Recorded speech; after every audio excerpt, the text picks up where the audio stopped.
Hello, South Africa. Good evening and welcome to Unfiltered. My name is Ridi Tlhabi. The Economic Freedom Fighters have finally launched their election manifesto that was in Soshanguve yesterday. It contains what the EFF calls clear commitments that will be realized under its leadership. The party says it will expropriate land without compensation, and there is a particular focus on game farms. We'll talk about that very shortly. It also has good news for social grant recipients, namely grants will not only double, but in addition, they will receive free electricity by being connected somehow to Eskom. They'll be compulsory, free education, nice, comfortable houses with a kitchen, an inside bathroom, toilet, and 2 bedrooms.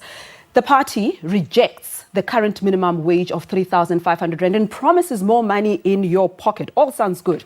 It also says that it has concrete plans to change the economic infrastructure. In other words, the look of our economy, which is largely white and poverty and inequality largely black. We know that. And they will emphasize multiple special economic zones that we'll hear about in just a moment. But the big question on all its promises, how is the EFF going to achieve that? Have they calculated the costs? Is the maths in order for them to deliver on these commitments? Well, joining us now is the leader of the Economic Freedom Fighters, Mr. Julius Malema. A pleasure to have you on Unfiltered. Welcome. Thank you. Thank you very much. Your manifesto is about our land and jobs now. Let's start with the land question. The ANC has almost hijacked this particular theme. Of course, they'll argue that historically they've always committed to land and so on. But the fact of the matter is that in the last 25 years, it's not something that they have amplified as a party until you came along. With the ANC's adoption of this policy in Nasrec, has that not taken the wind out of the sails of the EFF? Not at all. I mean, today we're reading that the ANC says it is impossible to finish the amendment of the constitution before the closing of a fifth parliament. So that is somersaulting. They are looking for a way out because it is not their thing. They are not committed to it. Because initially when you start something, you should know if I will finish it. Don't start it if you can't finish it. The intention was to do exactly that. Hijack it from the EFF and make it their own thing. But they don't have commitment. So are you saying that as far as you're concerned, land is no longer an election issue for the ANC? Well, the land issue belongs to the EFF. I mean, even if you are in a queue and somebody's talking about land, someone is going to say, oh, are you EFF? Because you can't take it away from the EFF. It's a synonym for EFF. And therefore, the ANC's an attempt to take it has backfired big time because the intention has always been for the ANC to impress and appease white minorities. And with this policy, the whites are very angry. And Cyril realized that he's going to lose favor with the minorities. Just talking about land, I mean, you and I are not disagreeing about the historical importance of it, the economic value and benefit of the land, the urgency of it. But not only that, from an identity and a sense of belonging point of view, we agree on all of that. But electoral polls run by various institutions, including universities, they indicate that land is very low on the priorities for the voters. They are interested in education, social welfare, housing, and so on. Not that they don't care about it, but it's not high on their agenda. So why would you posit a manifesto that is overwhelmingly about this particular issue that voters say is bottom of the range, as it were? Well, we have to reconnect the voter with the land. They've lost interest. They've got no connection with it. They think it's so meaningless. You don't know what land can do until you own one. So our intention is to reconnect the voter with the land, to make the voter fall in love with the land again and understand that their problems can be resolved by the land. Because when they came in, the colonizers, the settlers, the first thing they took was the land.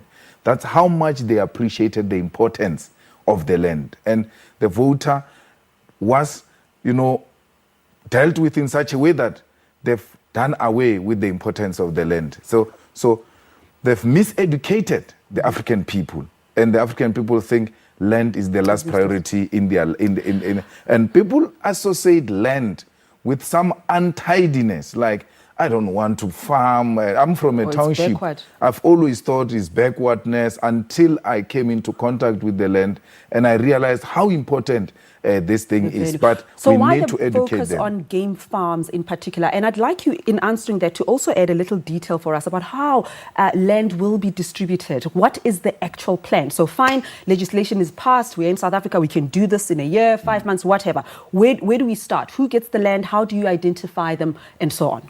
The first thing is to amend the constitution and make the state a custodian of the land. And then from there, we establish the land councils. That's where all of us will go and make application for the use of the land.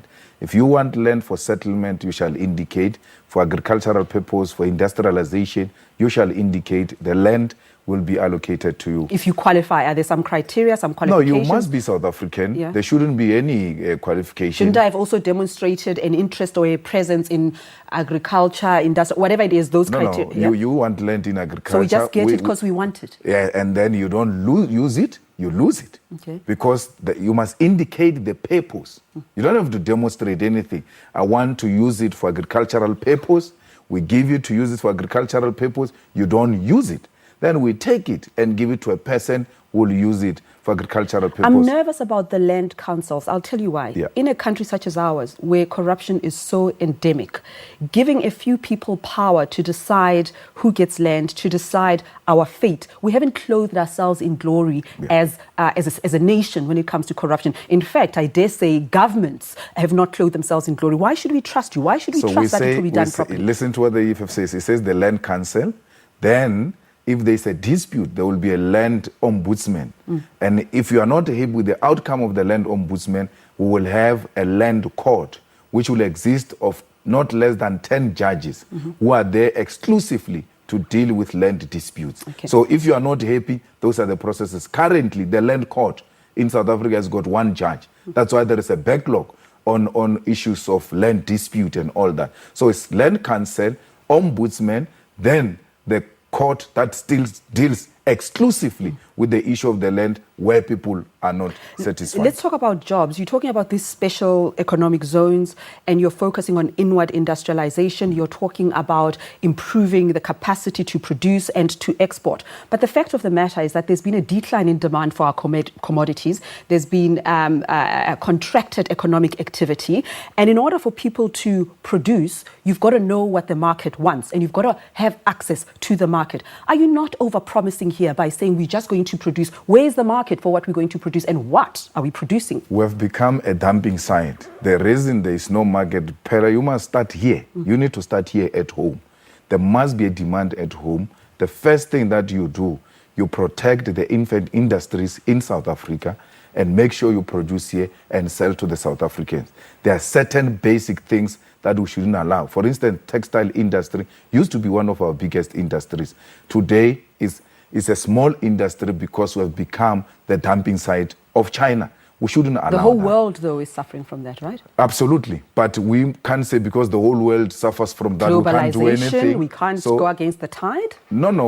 There are areas where we will trade with the Chinese, for instance. There are a lot of things, the minerals that we produce here, which we can supply to South Africans, beneficiate them here, and then still sell to the Chinese. One of the points we are making in ensuring that we create jobs for our people, we need to beneficiate in South Africa.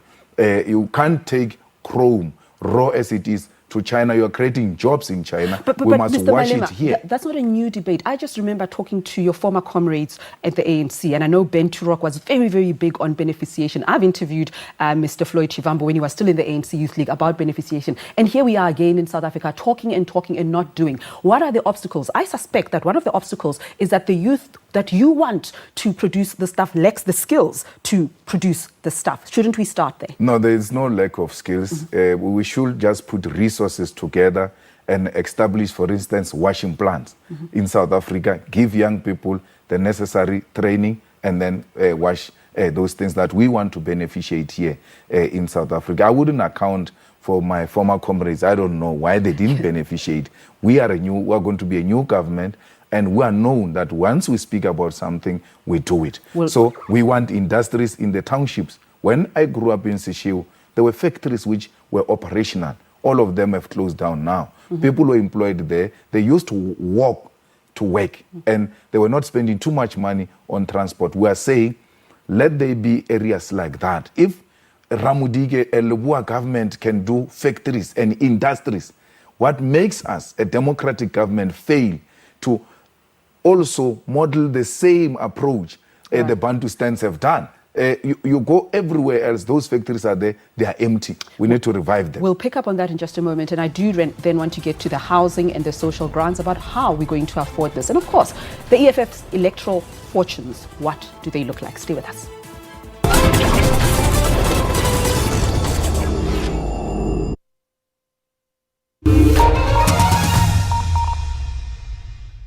We are at the forefront of Africa's tech discussion. We're already planning for the 5G spectrum to be licensed by 2020. In Mauritius, for fiber migration, we had a strategy. On network, we have gadgets, robots, and more. We focus on investing in entrepreneurs and technology in emerging markets. There's technology and social media news on Network with Ms. Pumelele Zondi every Saturday at 8:30 p.m. and every Sunday at 5:30 p.m. One thing about my grandmother, she was illiterate, but she never allowed me, even until now, I'm not a TV person. Read, read, read.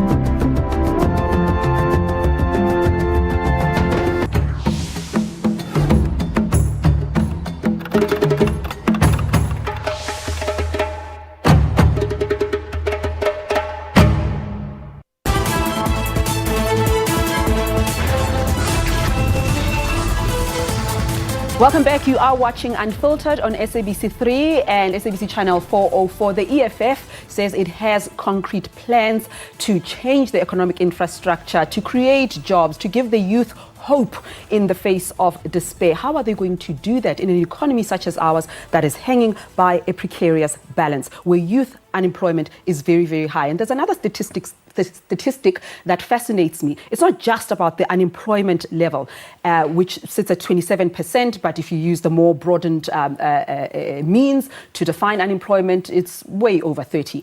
But the point is, even of the percentage of people who are unemployed, 52% of them have never worked at all. Think about that. You're not just unemployed at the moment, but you've never worked at all. Therefore, your chances of even getting into the economic sphere are very limited. Let's just talk about the houses that you're promising us. I mean, 2 bedrooms when I was growing up was kind of a dream. It's a middle class type of existence. You're talking about doubling grants and the minimum wage. Any reasonable person knows that 3,500 doesn't take you far if you consider the transport cost, the cost of food, and I don't know why healthy food is far more expensive than the nonsense that that people eat. But here's the thing. All these promises make sense in an economy that is growing and creating jobs. 3,500 in an economy that does not have money is something. How are you going to do that? Have you calculated? Have you done the maths to say this is how we're going to afford whatever promise we have made? We waste money on useless things. One of those things is a big cabinet with useless deputy ministers. If you cut that out and reduce it, you will save a lot of millions, redirect that money to the poor of the poorest. We are talking about creating factories, jobs for our people. And once you grow the economy, you are able to meet your social obligations. But also, we are saying we need to increase collection of taxes. We must deal, one, with the issue of inheritance tax, where the rich inherit some of these things and they pay lesser tax. We must increase the corporate tax because for many years, corporate tax has never been increased in South Africa. We must deal with base erosion, illicit financial flows, and tax avoidance because there's too much money we're losing through tax avoidance. So once we deal with that, we'll save a lot of money, redirect it to the poor. We need to deal decisively with corruption. And corruption, we do not mean a head of procurement office. We need to deal with the president, we need to deal with ministers, we need to deal with public representatives and the civil servants. Once found guilty by a court of law, we'll introduce a law that says you lose all your pension benefits because you have already given yourself a pension. So we need to take that money, go and replace the area where you went to steal from. All right. All of that will generate a lot of money for our country. I think I agree. That's logical. Tighten your belt, do what is efficient, and so on. But the first prize is, growing the economy so that more people work. I'm fascinated by your ideological position on nationalization and the state's role. Many will tell you that it's not government's job to create jobs. They create a conducive environment. It sounds as if the EFF wants more state involvement. And this is what fascinates me. Our neighbors, Namibia, Zimbabwe, Angola, they are moving away from the state's hand, especially when it comes to mining and so on. They are making concessions for foreign investors. For example, on ownership, Zimbabwe is moving away from the 51% indigenous ownership. And then in Angola, if you are an investor and you want to sell some of your produce, you no longer have to sell to the state company. So in other words, they are just relaxing and moving away from the kind of economic policy that I understand you to be positing. But secondly, Mr. Malema, I'm surprised that someone such as yourself, who has been chanting and making the anti-corruption drive your mantra, would want more state involvement when the state has let us down so dismally. That's why we've got so many commissions. Why would we do better? Really, the state is not inherently corrupt. It's made corrupt by individuals who assume responsibilities and the political parties that do not act on those parties. That's point number one. But point number two, why are we always obsessed with giving examples of failed state on these policies and always avoid China? Mm-hmm. Because China is doing well under the same policies. Their politics are socialism, but what they do is capitalism. No, they remain a socialist government under the under the Communist Party. And they is state ownership, firstly of the land. No one has disinvested because the Chinese are owning the land. No one has refused to partner with state companies because majority of these companies, when you see a Chinese construction bank, it's owned by the state and it finances those projects, including partnering with private companies. None of the private companies, including the multinationals, have never refused to partner with a state-owned construction bank from China. So, yes, there might be failed states, particularly in Africa, which are advocating for similar positions. But at the center of that failure was not because of socialism, it's the corruption, the inability to deal with corruption and corruption of the higher leadership. Once you deal with the head, these ones will just follow automatically. We'll talk a little bit more about that, but just very quickly before we go to our ad break, in your manifesto, I do notice, of course, there is emphasis on land, there's emphasis on agriculture and mining. We know that agriculture is still the biggest contributor to our GDP, but the contribution has been declining. 21st century economies must be looking at communications and ICT. Many ministers are talking about the fourth industrial revolution, but not giving the detail. I didn't get a sense that you gave the detail either. We give details on everything. But you're emphasizing sectors that are declining. No, even in the information and technology, we emphasize fourth industrial revolution. We say the education system now should be linked with the fourth industrial revolution. We shouldn't have schools today without tablets. We shouldn't have kids who are not learning about robotics, not only at pre-tertiary level, including at tertiary level. We go to town about that because we are a younger generation that appreciate that when the fourth industrial revolution comes to South Africa and the world, will still be there and we need to respond to it. Our manifesto deals with that aspect. Let's take a break. We are going to talk about the EFF as a coalition partner. They've had a taste of being in councils, of being influential. What have they done? Did they fulfill some of their promises? One that I remember is the clinics that are open 24/7. It was adopted in the city of Johannesburg, but yet to be implemented. We'll talk about what's happening in Nelson Mandela Bay, in Tshwane, and so on. Stay with us.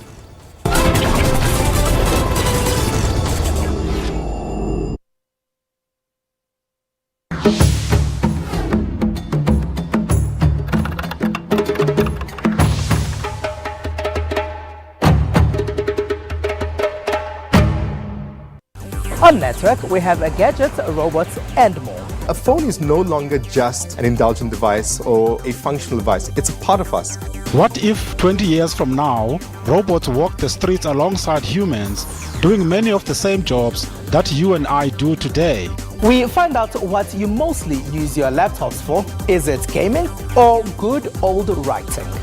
Education in the end must prepare young people for the workplace that is being rapidly transformed by technological change. The new security system, Malema, is adding a new dimension of safety, with some elderly people saying they feel much safer. I think a big thing for people is they're just not aware of electric vehicles. They might not realize they're probably a lot easier to incorporate into their driving needs. There's technology and social media news on Network every Saturday at 8:30 p.m. and every Sunday at 5:30 p.m.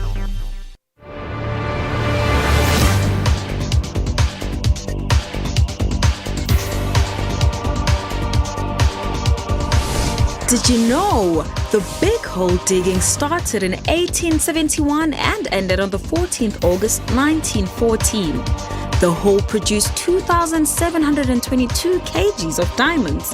However, one diamond as huge as 490 carat of stone found in the open prior 1868 gave them the interest to dig. Extracted from 22.5 million tons of soil. Today, the hole sits at a breathtaking 214 meters deep. Kimberley Big Hole attracts tourists from all over the world, taking a vintage tram past the city, then cycling around the Big Hole.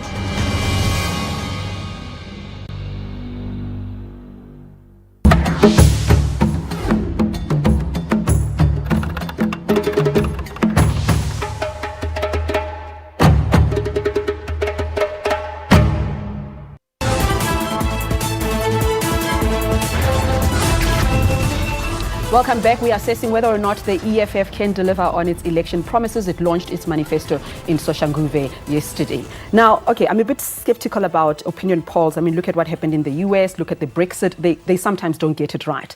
And certainly when it comes to your electoral fortunes, you can only go up. They're predicting that you're going up to 12%.